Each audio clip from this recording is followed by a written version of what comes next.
Good morning and welcome back. Could you memorize an entire deck of cards in 17 seconds? Yeah, no, neither could we. But that is what a medical student, Alex Mullen, did to become the reigning world memory champion, setting a world record in the process. Yeah. So here's the CNN story where we talk about all of this. This new study says that any of us can actually train our brain to use the same tricks as the top memory athletes like Alex. It may reassure you to know Alex, world memory champion, forgets his car keys just like the rest of us. The study compared brain scans of top memory athletes to those of rookies after 6 weeks of brain training. Doing things like this, it takes a minute. They ask you to memorize 20 cards. If you try it on CNN's website, let us know how you do.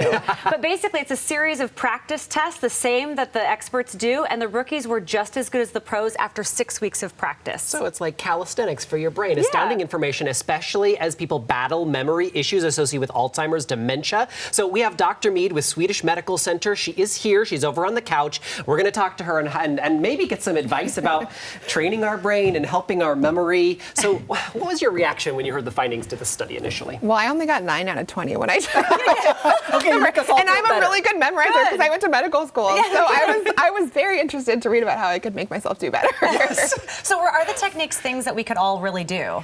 Absolutely. I think the techniques are really easy. I think the thing to keep in mind when we think about studies like this is that it seems that this really improves your kind of like official memory training brain, but it may not work for everyday memory loss, like forgetting your keys. It looks like flashcards for your brain is the way I kind of interpreted the training. Exactly. I think there's a lot of training your brain to recognize colors and spatial relationships, and that's not something that we work on necessarily every day. I love the concept of the memory palace, too, which we've talked about before, kind of like spatially putting things in boxes almost in your brain. Exactly. Putting things in boxes, putting things in familiar places that you can sort of relate to, I think is a much easier way for us to remember things. Easier said than done sometimes. I have a hard time. I mean, I've noticed, too, as we all age, our memories seem to change. Yeah. Why is that? What's physiologically, what's going on with our brains? There's multiple different things. So our brains actually shrink as we get older. What? In volume, Lovely. I know. So we think it peaks in about the mid-20s, and then it's sort of a very slow decline from there. So unfortunately, we're all downhill.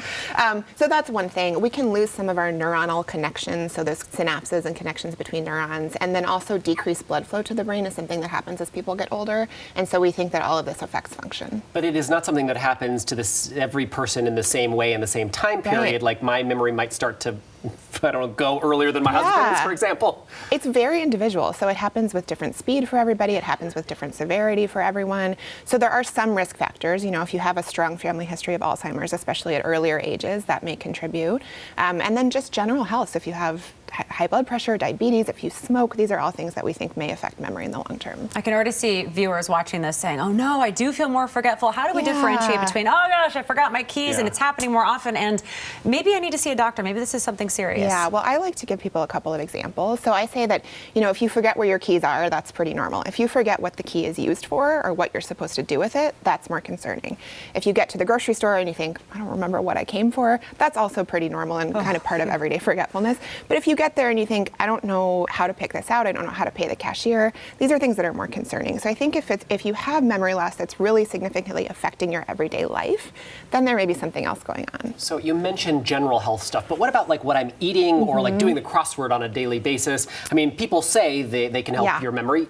Is there validity to that? It's really mixed data. So I think when it comes to specific dietary changes or vitamin supplements, there's not good information that it really works in the long term. But certainly general health, so eating lots of fruits and vegetables, low processed foods, not smoking, being physically active, these are all things that are helpful in the long run.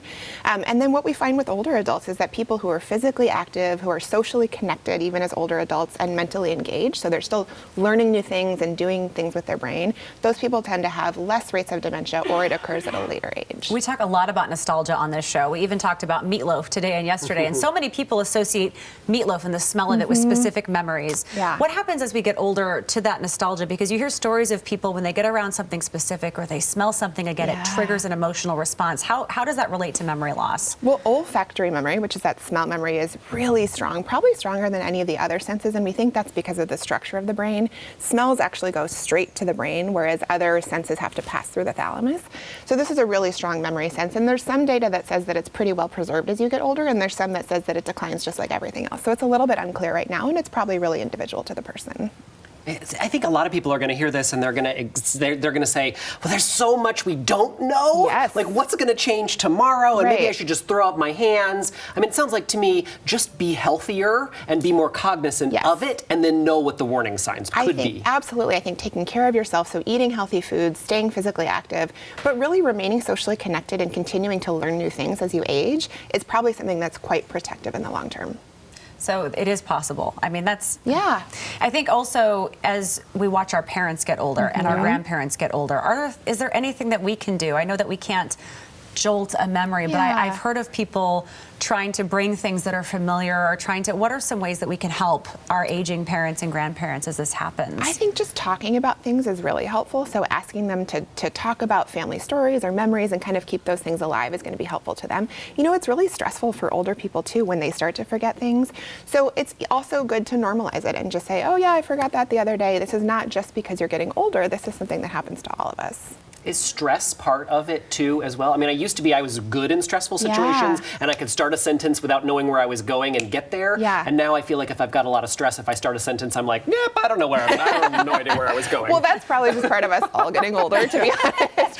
But stress can certainly affect your executive functioning of your brain in lots of different ways, and memory is one of those things, absolutely. Awesome. Dr. Mead, Yeah. thank you very Yeah. much. We Happy appreciate St. Patrick's it. Day. Try to I remembered. remember. Hey, Fabulous. good You got your job. screen on. Thank you so much. You're Yeah, welcome. we appreciate it.